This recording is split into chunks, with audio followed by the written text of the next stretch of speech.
हे महायुतीमध्ये लढणार हे जवळपास निश्चित झालेलं आहे। भाजपने आपल्या पक्षाची भूमिका स्पष्टपणे केलेली आहे। ज्या पक्षाचं नेतृत्व नवाब मलिक करेल त्या पक्षाशी युती नाही, आणि म्हणून अजितदादाचा पक्ष हा वेगळा लढतोय असं एकंदरीत माहिती आहे।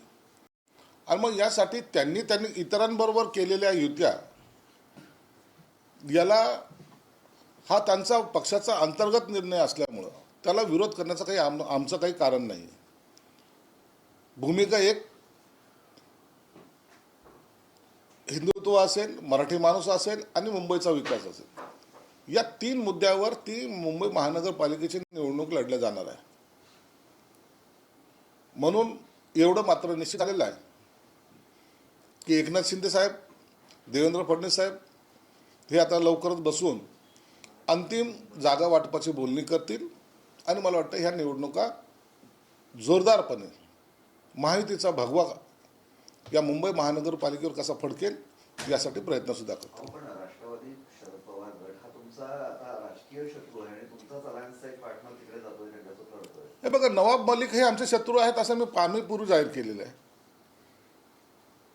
नवाब मलिकासाठी युती तुटते ना। आम्ही एकीकडे राष्ट्रप्रेमाच्या गप्पा मारायचे, दुसरीकडे नवाब मलिक सरकारने घ्यायचं, हे आम्हाला परवडणार नाहीये। ही भूमिका केलेली स्पष्ट। म्हणून आता त्यांनी शरद पवारांबरोबर युती करावी की कुणाबरोबर करावी हा त्यांचा वैयक्तिक प्रश्न झाला। नवाब मलिक ज्या पक्षात आहे तो पक्ष राज्यात सत्तेत आहे ना तुमच्यासोबत। नवाब मलिक जेव्हा जेलमधून सुटून आले त्यावेळेला सुद्धा आम्ही स्पष्टपणे सांगितलं होतं, आणि त्याचा अंमलबजावणी अजितदादांनी सुद्धा केलेली आहे, नाही असं नाकारता येणार नाही।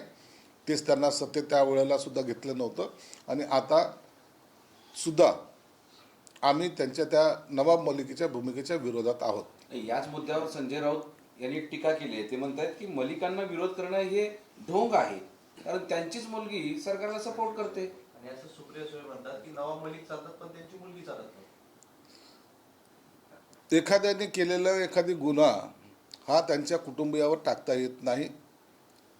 मी खून केलाय, माझ्या मुलीला फासावर द्या असं म्हणणं का कितपत योग्य आहे?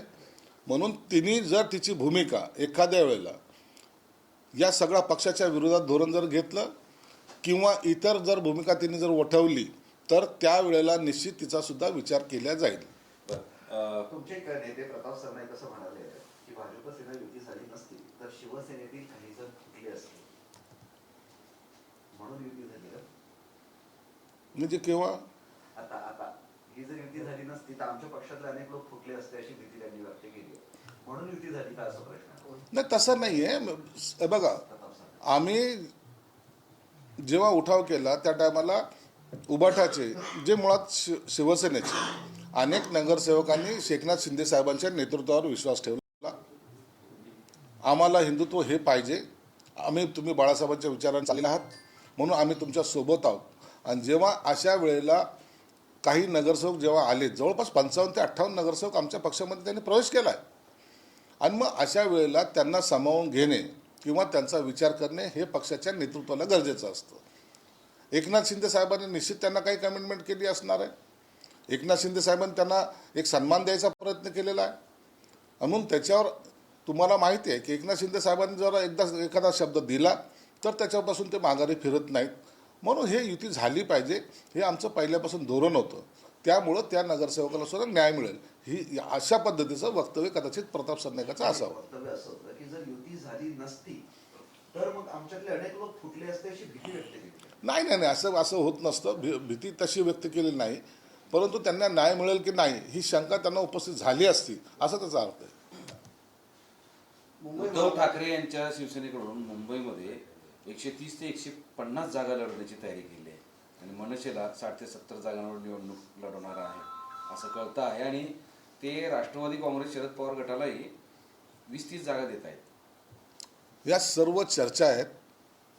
उभाटाला आता संपूर्ण जागा लढवाव्या लागतील, कारण की त्यांच्याबरोबर ना काँग्रेस आहे ना शरद पवार आहेत। मनसेला ते किती जागा देतील, मनसे कोणत्या जागा मागतील यावर सुद्धा त्यांची ती युती अवलंबून असणार आहे। मनसेचा आग्रह हा ज्या जागेसाठी आहे आमच्या माहितीप्रमाणे, त्या जागा सोडणं उभाटाला कितपत शक्य होतंय त्यावर ही युती ठरेल. नसता 50 जागा जरी दिल्या, ज्या त्यांच्या नसलेल्या किंवा त्यांना ज्या आवश्यक नाहीत अशा, तर मला वाटतं राजसाहेब ते ऐकणार सुद्धा नाहीत. संजय राऊत यांनी दावा केला आहे मुंबई महापालिका निवडणुकीसाठी शिंदेचं 10,000 कोटीचं बजेट आहे आणि प्रत्येक उमेदवाराला 10 कोटी देणार आहे असा राऊतांचा दावा आहे. नगरसेवक फोडण्यासाठी आधी 5 कोटी दिले, आता लढवण्यासाठी 10 कोटी देणार आहे. संजय राऊतचा आत्मविश्वास इतका मोठा आहे ना, ते कधी काय वक्तव्य करतील. हेलिकॉप्टरमधून बॅगा गेल्या, करोडो रुपये त्याच्यातून गेले. आकडा काही सांगायची बातमी तयार करणे हे संजय राऊतचा व्यवसाय आहे. जर तुम्हाला भीती काय वाटते एकनाथ शिंदे साहेबांच्या नेतृत्वाची, शिंदे साहेबांकडे 10,000 कोटी रुपये आहेत. याच महाशयाने इलेक्शन कमिशनरला 2,000 कोटी रुपये दिल्याचा दावा केला होता. पोकळ दावे करणे, वावड्या उठवणे आणि कुणाला तरी बदनाम करणे, यामध्ये एक निश्चित आहे की एकनाथ शिंदेची ताकदीची जाणीव त्यांना झालेली आहे. आणि त्या जाणीवपोटी ही जी काही भीती निर्माण झालेली आहे, त्या भीतीपोटी त्यांनी केलेलं ते वक्तव्य आहे. एक निश्चित आहे, एकनाथ शिंदे साहेब हे कार्यकर्त्याच्या मागे ज्या हिमतीने उभे राहतात, ज्या ताकदीने उभे राहतात, या महाराष्ट्रातल्या सर्वसामान्य माणसांनी पाहिलेलं आहे. मग ती नगरपालिकेची निवडणूक असो की एखाद्या कार्यकर्ता आलेलं संकट असो, निवडणुकीपुरतं एकनाथ शिंदे साहेबांनी कधीही राजकारण केलेलं नाही. म्हणून एकनाथ शिंदे साहेब ज्यांच्या बरोबर आहेत ते बिनधास्तपणे आणि खंबीरपणे उभे राहतात. हा महाराष्ट्राला आलेला अनुभव आहे. म्हणून मुंबई महानगरपालिकेमध्ये एकनाथ शिंदे साहेब चमत्कार घडवतील ही भीती त्यांच्या मनात आहे. संजय राऊत असे म्हणाले की ड्रग्स आधी बाहेरून येत होती, आता महाराष्ट्रात कारखाने तयार होत आहेत. मुख्यमंत्री म्हणाले होते उद्योग येणार, हेच ते उद्योग आहेत का? साताऱ्यात उपमुख्यमंत्र्यांच्या भावाचं नाव आहे. मुख्यमंत्र्यांनी तिथले एसपी तुषार जोशीवर कारवाई केली पाहिजे, मागणी केली. तस्कर अतिरेक्याला घेऊन तुम्ही डान्स करणारे लोक आहात. तुम्हाला तो बोलायचा नैतिक अधिकार आहे का? तुमच्या ज्या काही रेव पार्ट्या चालायच्या, कसं मध्ये ज्या रेव पार्ट्या चालायच्या त्या कुणाच्या होत्या? म्हणून तुम्ही आता ह्या विषयावर जास्त खोलात जाण्यापेक्षा तुम्ही केलेले पाप आता थोडंसं धुवायचा प्रयत्न करा, त्यातच तुमचं भलं आहे. सार्वजनिक निधीचा गैरवापर प्रकरणी मंगेश कुडाळकर यांच्यावर गुन्हा दाखल करण्याचे आदेश देण्यात आले. स्वतःच्या फायद्यासाठी म्हाडाच्या आरक्षित भूखंडावर सभागृह आणि व्यावसायिक संकुल बांधणाऱ्या शिंदे गटाचे आमदार मंगेश कुडाळकर यांच्यावर मुंबई सत्राने हे आदेश दिले. त्यांनी जो काही निधी वापरला आहे तो त्या ओपन स्पेसमध्ये सभागृह किंवा तिथे असलेलं, आता जे सांगण्यात येते की त्यांनी काही व्यापारी संकुल काढले असेल, ते लोकांच्या हितासाठी काढलेलं आहे आणि त्याचा आणि याचा काहीही संबंध नाही. ते माणिकराव कोकाटे यांचं मंत्रिपद काढलेलं आहे, खातं काढलंय पण मंत्रिपद गायब आहे. त्यामुळे विरोधक टीका करतात. लाईट सुरू आहे. माणिकराव कोकाटेंबद्दल काय मत आहे तुमचं? त्यांचं फक्त मंत्रिपद काढलंय, कॅबिनेट तसंच आहे आणि त्यामुळे विरोधक टीका करतात. एवढं कोर्टाने अटक वॉरंट त्यांना वाचवण्याचा प्रयत्न केला जातो. माणिकराव कोकाटेबद्दल कोर्टाने जो काय निकाल दिलेला आहे त्या निकालासंदर्भामध्ये त्यांच्या पक्षाचे ज्येष्ठ नेते सर्व अजितदादा निर्णय घेतील. जी आता माहिती प्राप्त झाली त्यांचं अधिकार काढण्यात आले किंवा त्याचं खातं काढण्यात आलेलं आहे. आणखीन अंतिम निर्णय काही झालेला नाही आहे असं एकंदर दिसतंय. परंतु याचा सर्व निर्णय घेण्याचे अधिकार अजितदादाला असल्यामुळं त्यावर आम्ही भाष्य करणार नाही. चर्चा सुरू आहे. प्रज्ञा सातव यांच्या भाजप प्रवेशामुळे काँग्रेसने जो दावा केला होता विधान परिषद विरोधी पक्षनेत्याचा, तोही अडचणीत आला आणि एक मोठा नेता पण मिळवला. म्हणजे एका दगडात दोन पक्ष. प्रज्ञा सातव या मागं सुद्धा अस्वस्थ होत्या. त्यांना त्या पक्षामध्ये त्यांच्याच काही नेत्यांनी त्रास देण्याचा प्रयत्न केला. त्यांचे पती हे देशाच्या राजकारणामध्ये एक चांगले काम करत होते, परंतु ते गेल्यानंतर दुर्दैवानं प्रज्ञा सातवांच्या बद्दल सुद्धा ज्या पद्धतीने त्यांनी त्रास दिलेला आहे तो कंटाळून त्यांनी कदाचित भाजपमध्ये प्रवेश घेतला आहे. विरोधी पक्षनेता किंवा इतर पदाच्या अनुषंगाने झालेला हा प्रवेश नाही आहे. पण त्यांची अडचण काँग्रेसची अडचण झाली आहे, सोबतच इतर विरोधी पक्षाची अडचण झाली आहे की त्यांना अध्यक्ष विरोधी पक्ष नेताच मिळत नाही. अहो, एका महिलेवर तुम्ही त्रास देणार तिला आणि तुमच्या राजकारणासाठी तिने तिथंच कायम राहावं असं तुमची अपेक्षा असणार, कसं शक्य आहे? मग तिला जो काही त्रास देण्यात आला होता किंवा तिला तिला जो त्रास होत होता त्याच्यावर काय पर्याय काढला तुम्ही? म्हणजे तुमच्या सोयीच्या राजकारणासाठी एखाद्या महिलांनी त्रास सहन करायचा ही पद्धत नसते. म्हणून प्रज्ञा सातवने जो काही निर्णय घेतलाय तो तिचा वैयक्तिक निर्णय आहे आणि मला वाटतं चांगला निर्णय घेतला. विधानसभेत विरोधी पक्षांना पदनेता मिळू शकत नाही कारण तेवढी जागा नाही, संख्याबळ नाही, अशी अवस्था केली. आता विधान परिषदेमध्ये सुद्धा तसंच करायला लागले तुम्ही. आता दुर्दैवानं लोकांनी यांना नाकारलेलं आहे. ज्यांचं संख्याबळ होऊ शकलं नाही त्याला आमचा दोष काय? जे कायद्याच्या चौकटीत आहे त्यानुसार तुम्हाला ते सगळं मिळेल. जर तुम्ही कायद्याच्या चौकटीत बसतच नसाल तर तुम्हाला कसं मिळेल ते पद? मागे आम्ही सांगितलं तर मी ते बोललो होतो, अनेक तुमच्या माध्यमातून बोललो होतो की यांना विरोधी पक्षनेता पद देताच येत नाही. पण यांचा आग्रह चहा प्यायच्या निमित्ताने का होईना देता का विरोधी पक्षनेता पद?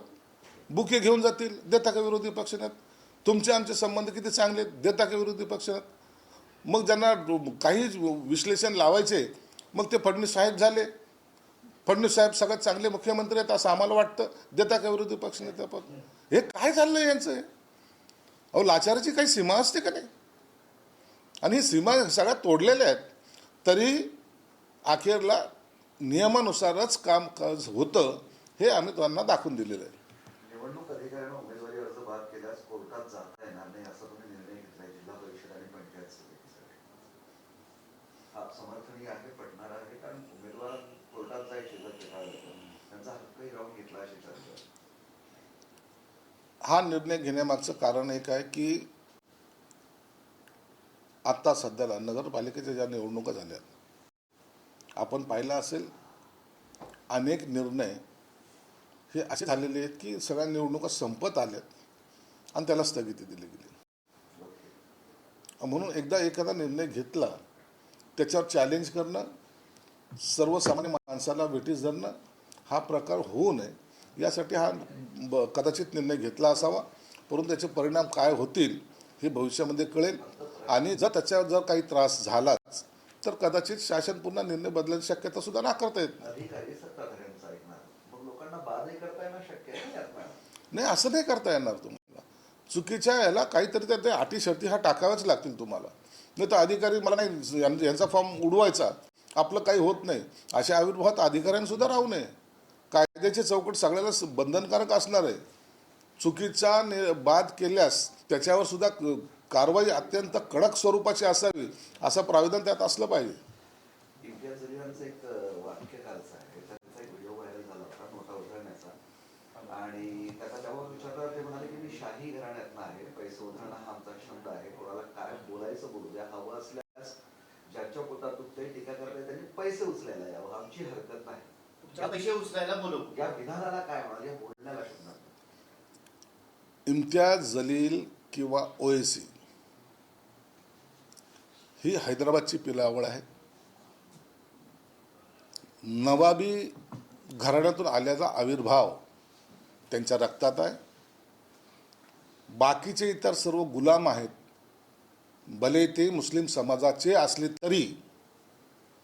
आणि आमच्या नवाबावर ह्या असलेल्या इतर समाज बांधव पण आणि इतरांनी सुद्धा आमचा जे जेकार करावा ही त्यांची हुकुमशाही पद्धतीची रचना आहे. ही जी मस्ती आहे, तुम्ही नवाब घरातून आलेत, मग 17 वर्ष तुम्ही गुलामगिरी करत होते पुण्याला? काय करत होते तुम्ही 17 वर्ष? मुछीवर बिर्याणीचं दाणा ठेवून स्वतःला नवाब समजता तुम्ही. आणि जे पत्रकार तुमच्याकडे आलेत त्यांना तुम्ही नोटा उचलायला बोलवणार आहेत. तुमची मस्ती जी आहे ना, मस्ती आता लोकांनी पाहिलेली. छंद आहे तुमचा, नोटा उधळणी हे तुमचा छंद आहे. दलाली करणं तुमचा छंद आहे. समाजामध्ये तेढ निर्माण करणं तुमचा छंद आहे. आणि असलेल्या या बहुतेक ठिकाणचे मुसलमान जे स्वाभिमानी आहेत ते तुमच्याबरोबर राहणार नाही हे नक्कीच आहे. परंतु त्यांना सुद्धा तुम्ही गुलाम बनवण्याची जी काही तुमची नीती आहे ते लोक सहन करणार नाही.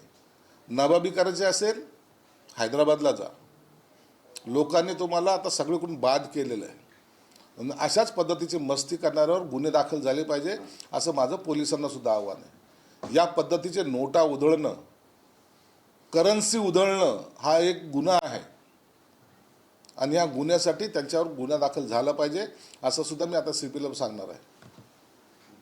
ते बीड प्रकरणामध्ये अंबादास दानवेने एक ट्विट केलंय की ज्यांनी ही चौकशी करायची आहे, ज्यांच्या कार्यकाळात हे झालंय ते चौकशी समितीचे अध्यक्ष आहेत आणि त्यांनी मागणी केली आहे की बाहेरच्या जिल्ह्यातील लोकांना त्या चौकशी समितीवरती नेमा. सुप्रीम कोर्टच्या न्यायाधीशाला नेम ना बाबा. काय आखलीचा आणि तुमचा काही संबंध आहे रे? तू काय सत्ताधारी आहेस काय? लगे काही जे काही नाही. आता बाहेरच्या लोकांना नेमा, मग सुप्रीम कोर्टच्या जजला नेमा, मग राष्ट्रपतीला नेमा. अरे प्रकरण काय एकदा समजून घे. ज्याची काही माहिती नाही ट्विट करायला लागलाय. ट्विट कसल्या ट्विट करता तुम्ही लोक? आखलीचा आणि तुमचा संबंध नसलेले तुम्ही लोक, तुम्ही बी ट्विट करायला लागले. बेस धरून काहीतरी बोला, कायद्याचा अभ्यास करा. अरे कोर्ट नाही तर आपल्याकडे हायकोर्ट, एक रीट दाखल करा ना त्याच्यात. थांबवलं काय कोणी? उंटावर बसून शेळ्या हाकण्याचं काम करू नका. न्यायालय आहे अर्धा किलोमीटर अंतरावर, 1 किलोमीटर अंतरावर. जा रीट दाखल करा आणि न्यायालयाकडे मागणी करा. ट्विट करून नाही चालत राहत. हे ट्विट करणारे लय ट्विट करून करून थकलेले आहेत आणि ते बाधळ झालेत, ज्यात तुम्ही सुद्धा. एकनाथ शिंदे आणि मुख्यमंत्री फडणवीस यांना मुस्लिम मतं पाहिजे म्हणून अजित पवारांना मुंबईत दूर केलं आणि नवाब मलिकाच्या माध्यमातून ते मतं, मुस्लिम मतं महायुतीला हवेत आणि निवडून आल्याच्या नंतर ते नगरसेवक तिकडच जातील असे विचार झाले म्हणतात. हे कोणतं लॉजिक आहे? एक माणूस त्याचा तो लढतो, मग तो ते निवडून आल्यानंतर ते आमच्याकडे येतील. MIMने आतापर्यंत काय काय केलेलं आहे? मागच्या वेळेला कोणाला मतं दिली होती? हे विरोधी पक्षनेते अंबादास दानवे कोणाच्या मताने निवडून आले होते? दलाली करणारे तुम्ही लोक, तुम्ही शहाणपणा शिकवायला लागले. पैसे घेऊन उमेदवारी देणाऱ्यांनी शहाणपणा शिकवा. सभा घ्यायला पैसे घेतात हे लोकांपासून लपलंय आतापर्यंत. किधर उमेदवार मागताय, क्या देंगे? हे तुमचा जो बाजार आहे ना, आता हा उठायला लागलेला आहे. लोकांना कळलंय की MIM ही दलालाची एक असलेली टीम आहे आणि त्याच पद्धतीने यांचं राजकारण चालू आहे. की पैठणमध्ये ते एका उमेदवाराच्या घरासमोर, म्हणजे उद्या मतदान आहे एका भाग प्रभागामध्ये, आणि त्याच्या घरासमोर ते लिंबू, मिरची आणि सगळ्या गोष्टी ठेवल्या गेल्या, त्याला सुया टोचल्या गेल्या. ठाकरेचा उमेदवार म्हणून विचार. आता या सुया, लिंबू, टाचण्या टोचून जर उमेदवार विजय होत असेल तर प्रचार करायचा कशाला? मग आपल्या विरोधात जे काही उमेदवार असतील ना, त्यांच्या घरासमोर असे लय मोठे लिंबू टाकायचे आणि प्रचारालाच जायचे नाही ना. हे अंधश्रद्धावाले जे काही कोणी करत असतील हे गैर आहे, चुकीचं आहे. अशाने कोणताही फरक पडत नाही. असं फू केल्याने जर उमेदवार निवडून येत असतील तर मग निवडणुकीला अर्थ राहिला नसता. लोक तसेच निवडून आले असते.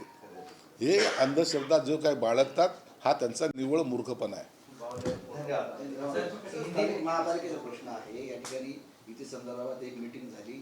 आता पुढची मीटिंग कधी होणार आहे? परंतु भाजपचे जिल्हाध्यक्ष असे म्हटले की आमची ताकद आता वाढली आहे असं लोकांना विचारा. कारण शिवसेना, तत्कालीन शिवसेना म्हणजे 2015 मध्ये आणि शरद पवार यांचे राष्ट्रवादी काँग्रेस यांचे 2-2 तुकडे झालेले आणि त्याच्यामुळे आमचा जास्त जागावर दावा असणार. अहो त्याची ताकद वाढली असेल असं ते म्हणत असेल तर त्यात गैर काही नाही, त्यांना म्हणू द्या. आता आम्ही ह्या विधानसभेला 6 आमदार निवडून आलेलो आहे, ते खासदार आहे आमचा. आता याला जर आम्ही ठीक आहे, आम्ही म्हणतो बा आमची ताकद घटली, परंतु याचा अर्थ महायुतीवर परिणाम होऊ नये असे वक्तव्य करू नये त्यांनी पण. आणि आज कदाचित आमची महायुतीची बैठक होईल. युती करणं हा आमचं ध्येय आहे. सर्वसामान्य माणसाला महायुतीला मतदान करायचं आहे. फक्त शिवसेना किंवा फक्त भाजपला नाही तर महायुतीला मतदान करायचं आहे. म्हणून आमची महायुती होणार आहे. एखाद्या कार्यकर्त्याने जर असं वक्तव्य केलं असेल तर त्याला आम्ही गांभीर्याने घेत नाही. अमरावतीला अंजनगाव सुर्जीमध्ये एकनाथ शिंदे यांची जाहीर सभा आहे. मी त्या ठिकाणी त्यांच्या स्वागतासाठी लावण्यात आलेले बॅनर काढले जात आहेत. सरकारी जागेवर परवानगी नसताना बॅनर लावलेले असल्याने ते काढण्यात आल्याचे अधिकाऱ्यांनी सांगितले. याचाच अर्थ असं समजून घ्या की आम्ही सत्तेमध्ये असो की नसो, आचारसंहितेचे जे काही नियम आहेत ते सर्वांना लागू आहेत. मग एकनाथ शिंदे साहेब असतील की देवेंद्र फडणवीस साहेब असतील, आचारसंहिता ही सर्वांसाठी सारखी आहे हे त्या अधिकाऱ्यांनी सुद्धा दाखवून दिलेलं आहे.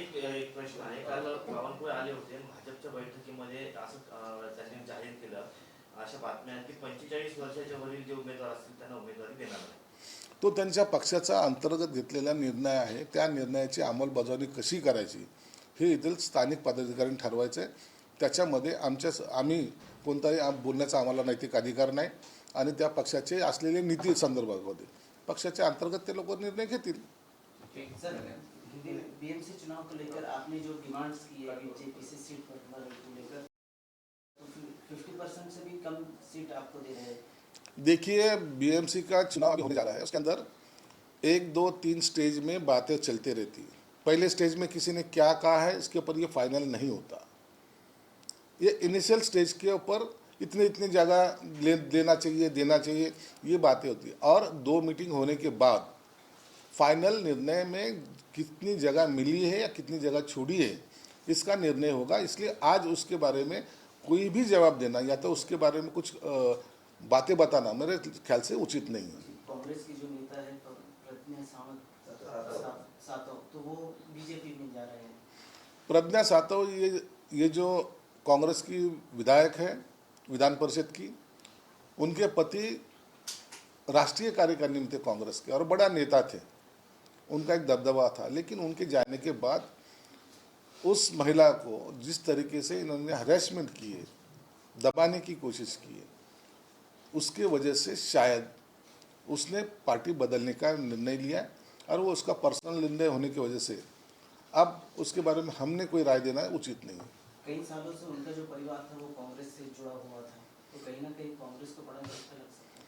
कांग्रेस को झटका लगेगा ना, लेकिन उसकी भी तो उसको जो तकलीफ हो रही थी उसके बारे में उन्होंने दखल भी लेना चाहिए था. उसके पति देश के राजकारण में थे, राहुल गांधी के खासम खास थे. अब इतने सालों से जो कांग्रेस में काम कर रहा है वो अचानक पार्टी कैसे छोड़ सकते? कुछ तो होगा ना, कुछ तो वजह होगी. ये वजह कांग्रेस के नेता देखने की मनस्थिति में नहीं थे, इसलिए उन्होंने कांग्रेस छोड़ी. जी, संजय राउत ने कहा है कि प्रकाश शिंदे पर जांच होने में क्या आपत्ति है. अगर तुषार जोशी जो एसपी है वहाँ के, उनके कॉल रिकॉर्डिंग की जांच की जाए तो कुछ न कुछ सामने आएगा. देखो, ये लोग अधेरे बातों पे अपनी राय रखते हैं. वहाँ कार्रवाई किसने की है? क्राइम ब्रांच मुंबई ने की है. वहाँ तक ही ना वहाँ की एसपी ने की, उन्होंने की है कार्रवाई. वो कार्रवाई की किसने रोका है क्या? पुलिस अपनी कार्रवाई कर रही है, उनकी तहकीकात पूरी होने दो.